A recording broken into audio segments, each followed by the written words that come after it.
So the microphones will come around. Again, please state your name and affiliation. In the back.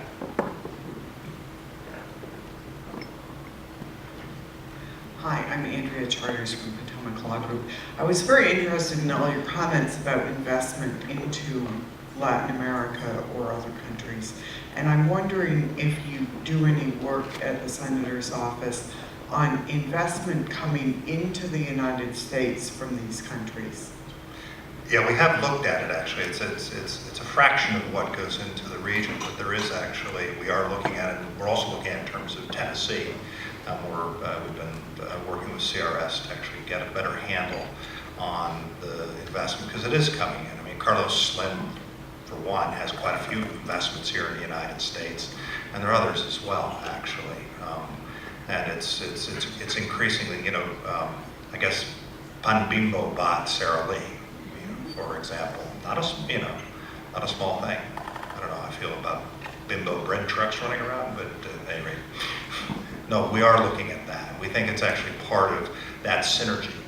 Can I just say that there's something extraordinary that's happened? Last time we intervened militarily unilaterally in Latin America was in the Clinton administration. We have actually changed our approach, and it's based on this trade relationship, and it's based on these kinds of shared values. And it's actually, and when we talk about that with Latin Americans, they acknowledge it, and they're very interested in it. It actually provides a context for dealing with much tougher issues. If you have this larger shared commitment to economic growth, to deal with issues like corruption, for example, it gives criminal threats to citizen security and transnational criminal threats. It actually gives you a context for that. But I do believe your question is actually a good one. It's not something that is really looked at and understood, but it's important to understand that this is a two-way street, and that it includes investment from the region into the United States. Other questions? All right, while you're considering, I'll go ahead and ask a very practical question, which is, so if someone in the audience, actually, really quick as a share of the audience, how many here are working in U.S. government agencies? Private companies? Nonprofits or think tanks, civil society? Students?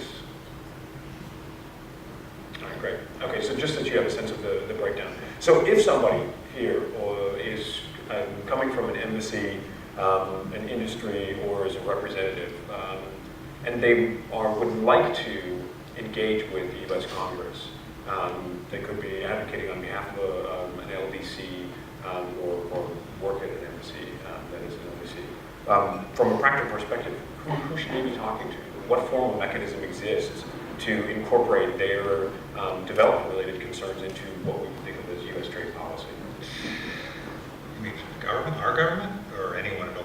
Well, I mean, who should they be going to talk to if they want to engage with U.S. Congress? Well, our door is open, actually. It depends on who you're, if you want, it depends. If it's a foreign policy or development issue, you really need to be speaking with us on both sides of the aisle, or with the appropriations subcommittee that covers this. It's a trade-related issue, obviously, as you know, it's with the finance committees. Honestly, a lot of it is at the staff level, as you well know. I mean, it's much easier to sit down, have a more in-depth conversation. Generally speaking, you want to bring things that are to the attention of the members that are more specific, and have some sort of outcome associated with them, whether that's a legislative change or some issue that needs engagement or oversight.